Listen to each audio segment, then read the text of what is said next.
premier temps, j'ai vu sur Terre dans des bases souterraines, des laboratoires souterrains, mais dans un deuxième temps, j'en ai vu aussi sur des vaisseaux. C'est des extraterrestres gris, parmi ceux qui sont les plus classiques, les petits gris, dirigés par des maîtres, des grands gris. Mhm. Mais ils ont aussi une activité ils ont eu une activité sur des bases souterraines terrestres où ils faisaient la même chose. Donc en fait, je vais juste me focaliser sur un de leurs laboratoires qui peut très bien être un laboratoire soit d'une base souterraine terrestre, soit sur l'un de leurs vaisseaux dans l'espace. Donc c'est le même laboratoire est quasiment identique. Ça fonctionne de la même façon. Et en fait, ils ont des petits gris qui sont à leur service, qui font le travail de, de génétique pour les manipulations génétiques en éprouvettes. Donc on voit des éprouvettes en verre. Enfin, c'est du verre. C'est pas vraiment du verre, mais ça ressemble à du verre. Et, et donc, ils font des prélèvements sur le corps d'origine pour récupérer l'ADN d'origine. Et puis ensuite, ils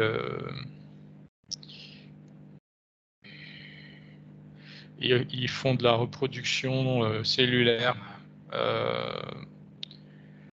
dans des éprouvettes. Ensuite, ils dispatchent les cellules reproduites dans d'autres éprouvettes individuellement. Et puis ensuite, ils font une espèce de... Ils mettent le contenu des éprouvettes dans un liquide,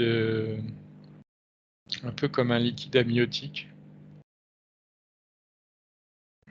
Ça fait office, entre guillemets, de placenta.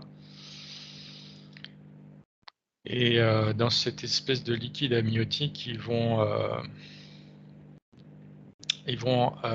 injecter des différentes choses, y compris des stimulants pour accélérer la croissance.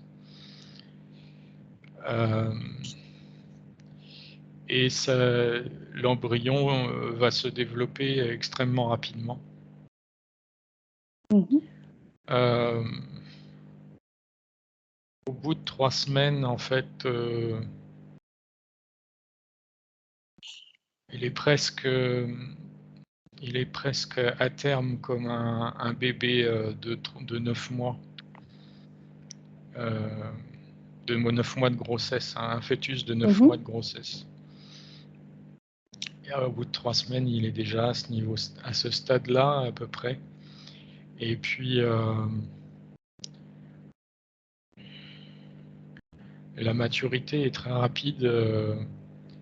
Au bout de 6 mois, c'est déjà ça correspond à un enfant d'une dizaine d'années à peu près. D'accord. Et il atteint à peu près l'âge adulte à peu près vers 8-9 mois. Il est arrivé à l'âge adulte. Ensuite, en fonction du clone qu'ils veulent faire, de l'âge du clone original, si par exemple le clone il a 20 ans, l'original a 20 ans, Quand le clone il va approcher la maturité correspondant à cet âge-là, ils vont lui injecter un ralentisseur de croissance. C'est-à-dire que ils vont avoir le clone il va avoir une croissance accélérée jusqu'à recevoir cette injection. Et une fois que l'injection est reçue, enfin il y en a plusieurs à intervalles, mais dès qu'il commence à faire cette série d'injections, en fait ça va ralentir brutalement la croissance et ça va ralentir de sorte qu'il arrive à l'âge approximatif de l'original et qu'arrivé à cet âge-là, il soit stable. Pratiquement, il bouge presque pas en termes de croissance. Mm.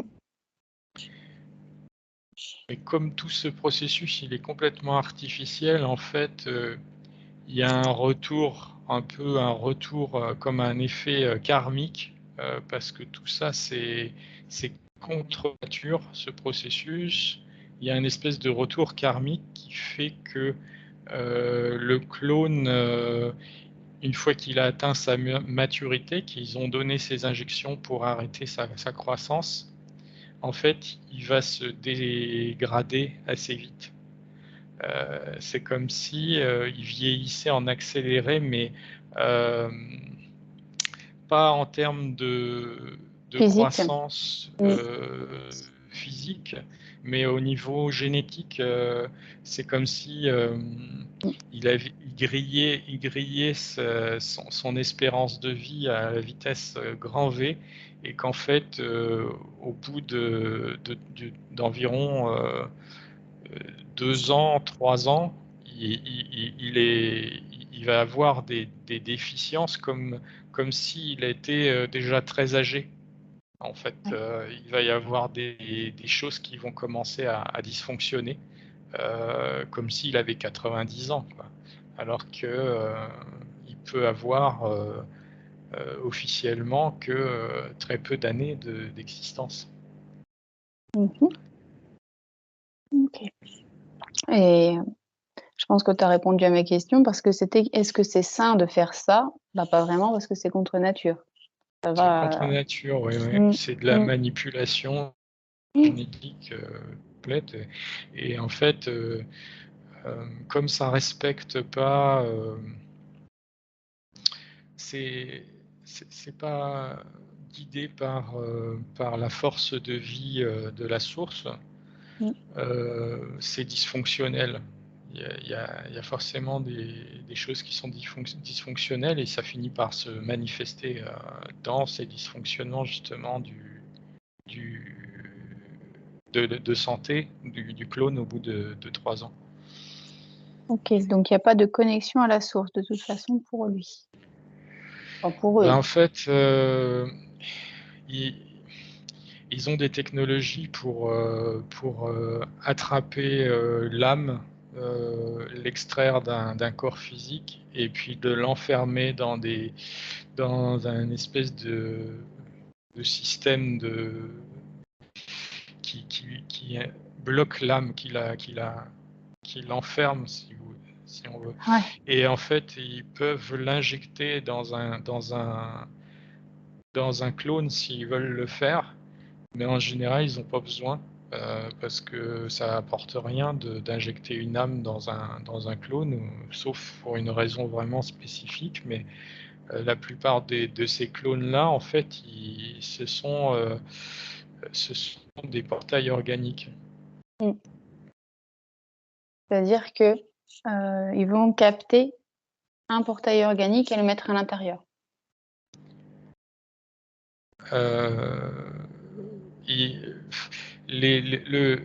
Le fait qu'il se développe, cet embryon, il va recevoir une énergie de portail organique lors de son développement, automatiquement.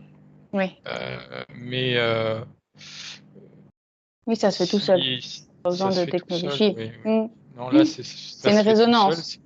C'est quand même un organisme vivant, donc il y a quand même y a quand même cette injection de vie dedans, mais ça reste quand même très très manipulé artificiellement. Donc voilà, il y a quand même des retours entre guillemets karmiques par rapport à ça. Admettons, ils veulent créer un clone pour quelque chose, pour ressembler par exemple à une personnalité, je ne sais pas. Comment est-ce qu'ils font pour que ce portail organique corresponde au programme de la vie de la personne pour qui il a été créé? En fait, ils ont des techniques de manipulation mentale, MK Ultra, etc. Ils arrivent à programmer, en fait. Alors, dans une enquête précédente, on parlait des clones des portails Le organiques portail. qui étaient facilement contrôlables et manipulables. Eh bien, en fait, ils exploitent cette facilité d'être manipulés par des techniques de manipulation psychologique comme le MK Ultra. Et ça leur permet de leur faire croire qu'ils sont les originaux. Ils pensent qu'ils sont réellement l'original et qui ne sont pas des clones, quoi. Ils leur mettent des mémoires à l'intérieur comme s'ils avaient vraiment vécu toute une enfance et toute une adolescence avec la famille qui correspond à l'original, etc. Tout ça, ça leur est insufflé par manipulation mentale, notamment avec des techniques hypnotiques, hein. Et donc, on leur crée des faux souvenirs, en fait. Comme ça, ils ont l'impression d'avoir vécu toutes les années qu'ils devraient avoir vécu avec l'âge physiologique qu'ils ont. D'accord. Et dans la zone où tu es, tu dis que tu vois donc des petits gris qui font les manipulations, qui sont contrôlés par les maîtres, donc je pense qu'ils sont pas là, les maîtres, c'est pas eux qui font le Et boulot. ils supervisent, de temps en temps, ils viennent physiquement, mais la plupart du temps, ils supervisent à distance. Ils sont sur par exemple, si c'est un laboratoire, c'était un laboratoire parce il y en a plus, il y en a plus beaucoup, il y en a très peu. Il y avait des laboratoires comme ça souterrains sur Terre. La plupart du temps, les maîtres, ils supervisaient les opérations depuis l'espace dans un de leurs vaisseaux. OK. Mais de temps en temps, ils faisaient une visite physique pour, pour voir concrètement sur place. Et tu dis qu'il y a dans les vaisseaux et des bases souterraines. Est-ce que les bases souterraines existent encore? Ils ont été quasiment toutes détruites, hein, en fait. Mmh. Je regarde s'il en reste encore de. Il y en a qui sont intactes, mais elles sont vidées, c'est-à-dire qu'elles sont plus actives. Il n'y a plus de personnel qui y travaille. Quand tu dis personnel, c'est qui? C'est encore des êtres, extraterrestres ou est-ce que c'est des Alors, humains éventuellement aussi? en fait, ça dépend des étages, parce que dans ces centres souterrains, les êtres extraterrestres sont dans les étages les plus inférieurs, où ils font justement ce genre de trucs, des clonages, etc. Mais après, il y a des étages supérieurs où il y a des êtres humains qui travaillent, enfin qui travaillaient, notamment des militaires et des scientifiques humains. Mais il y a ces centres de clonage, il en existe aussi, il en existait aussi, maintenant ils sont quasiment tous aussi détruits, en surface. Et ceux-là étaient gérés par des êtres humains.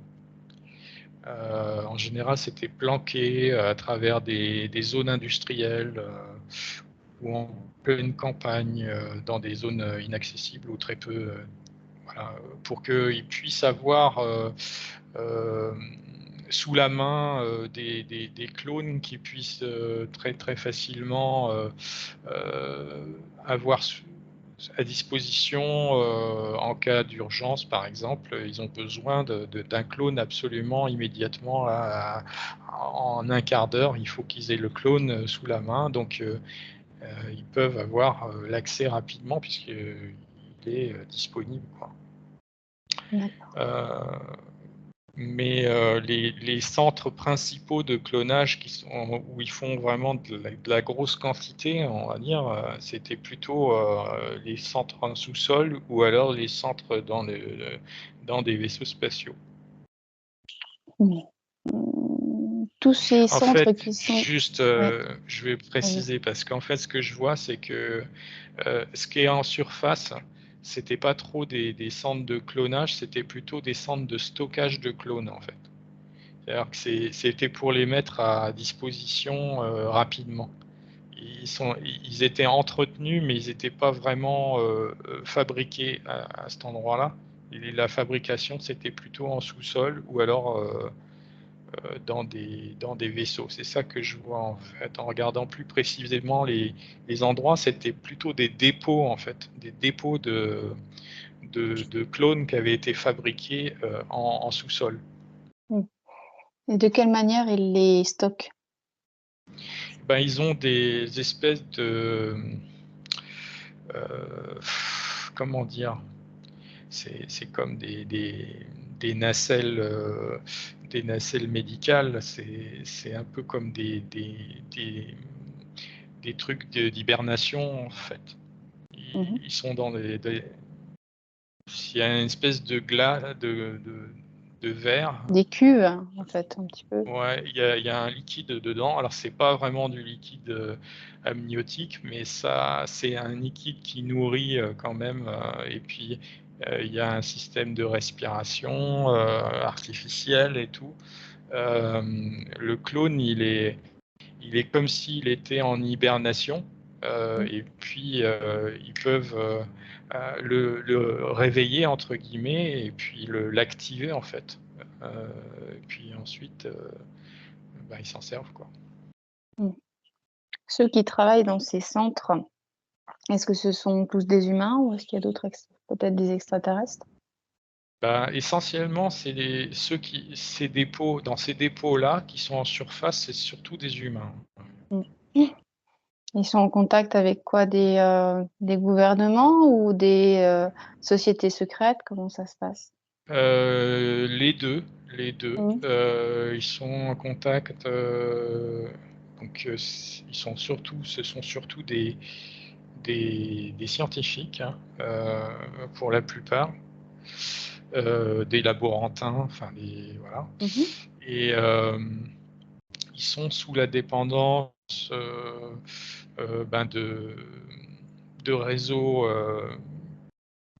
qu'on pourrait dire l'état profond, hein, pour simplifier, qui est connecté au réseau de pouvoir de l'ombre, hein, donc aussi bien financier que politique, que industriel, hein, aussi des grands représentants industriels qui ont beaucoup de pouvoir, hein, des multinationales.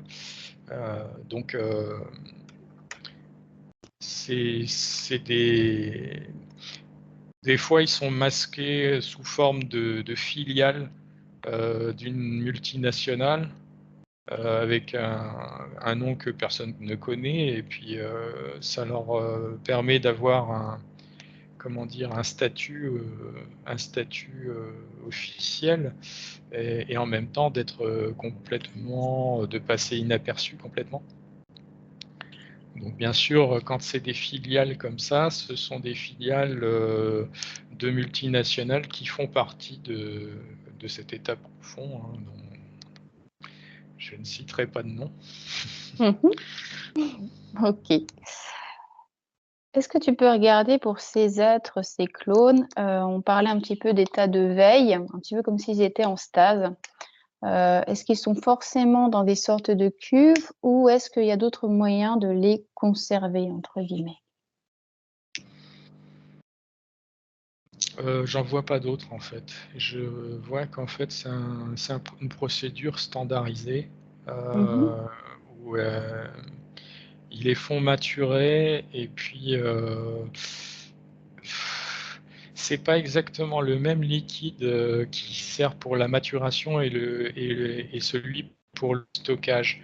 C'est-à-dire que une fois qu'ils sont arrivés à maturation, ils utilisent plus exactement le même liquide ambiant.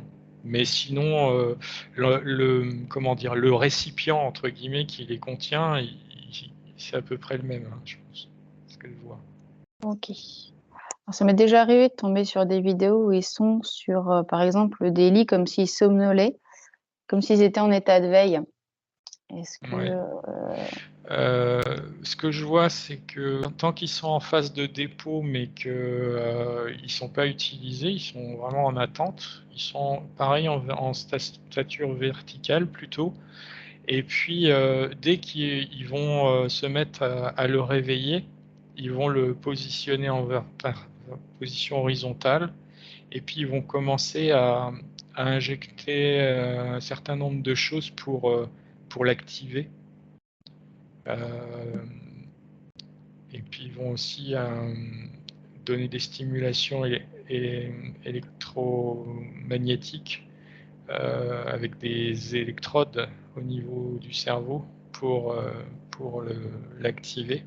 Ça, c'est ce qu'ils font pour activer, pour le réveiller. Ouais, c'est ça. Ouais. La première fois ou à chaque fois? Bah, en fait, ils le réveillent qu'une seule fois parce qu'ils vont l'utiliser, une fois qu'ils le réveillent, ils vont l'utiliser 2 ou 3 ans et puis après, basta, quoi. Le D'accord. temps qu'il est valide, quoi. Et il vit sa vie pendant les 2-3 ans comme si c'était un vrai, entre guillemets. Il est persuadé d'être un vrai. Ouais. Ouais. Et après, qu'est-ce qu'ils en font? Ils le détruisent. De quelle manière ils s'y prennent? Ben, en fait, il, c'est comme s'il l'arrêtait, hein, comme une arrestation, mais discrète, bien sûr. Et puis il est remplacé par un clone neuf, entre guillemets. Mhm. Euh, et puis l'ancien, ben, ils le détruisent, hein. C'est tout. Ok. Tout à l'heure, tu parlais de manipulation mentale. Est-ce qu'il y a d'autres moyens de les programmer à part l'hypnose et le MK Ultra? Est-ce qu'il y a d'autres procédés qui sont utilisés?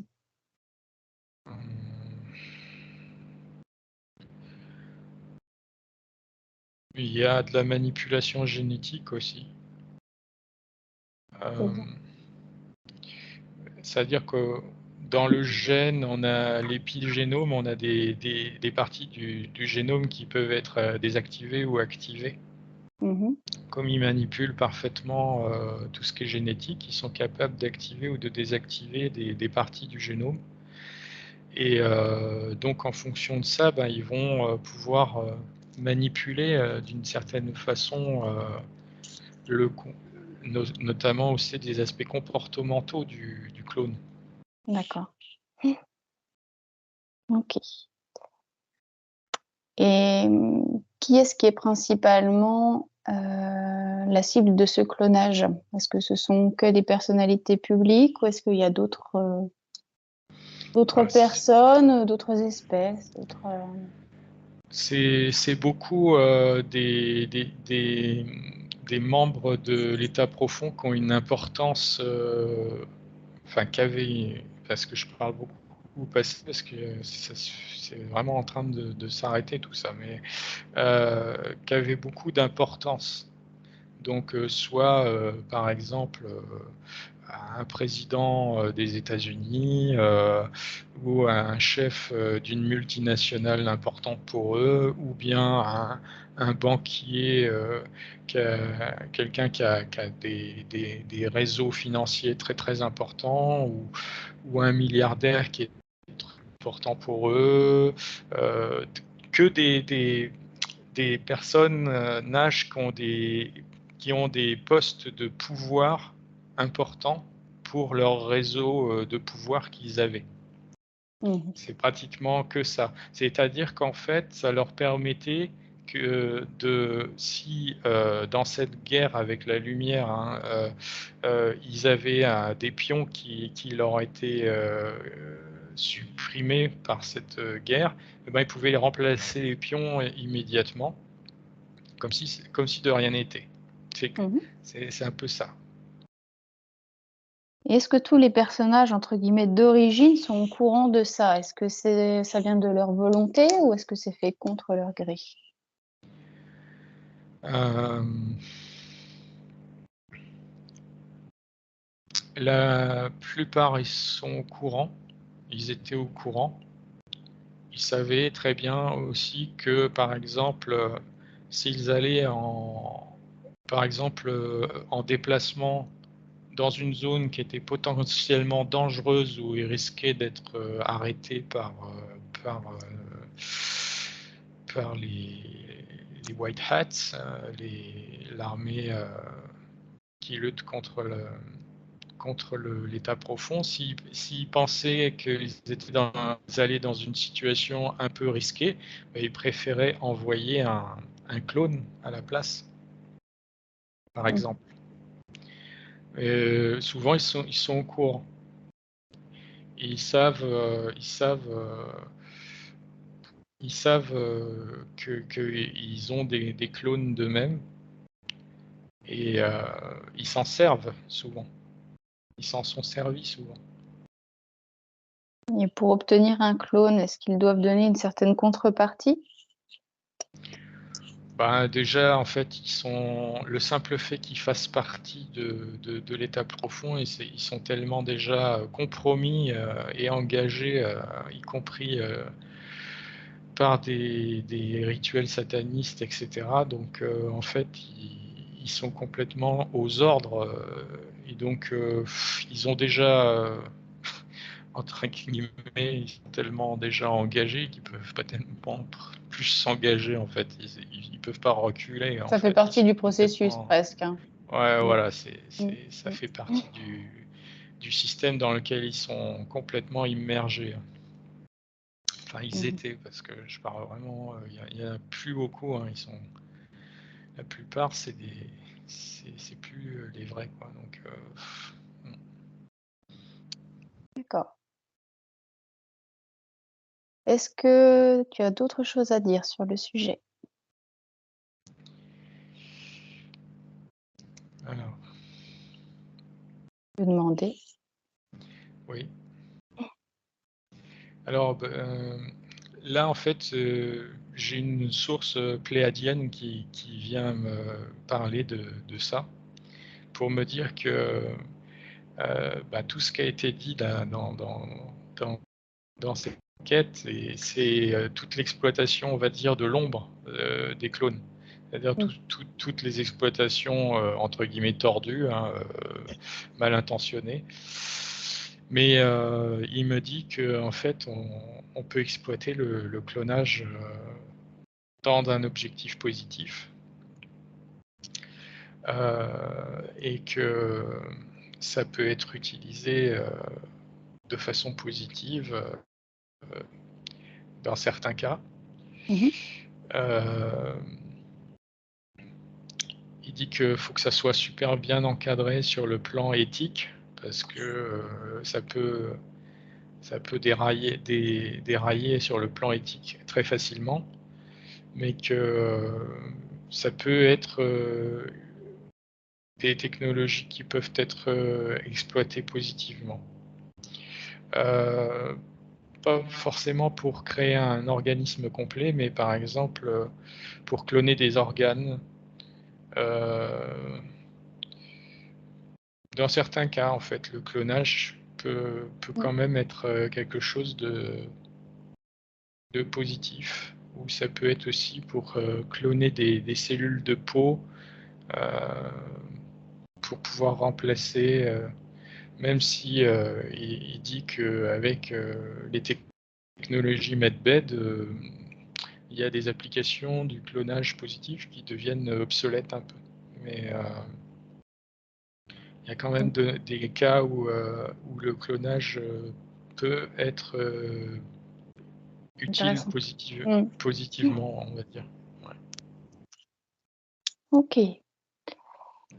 Et depuis quand est-ce que ça se fait le clonage sur Terre? Est-ce que tu as une date? Euh,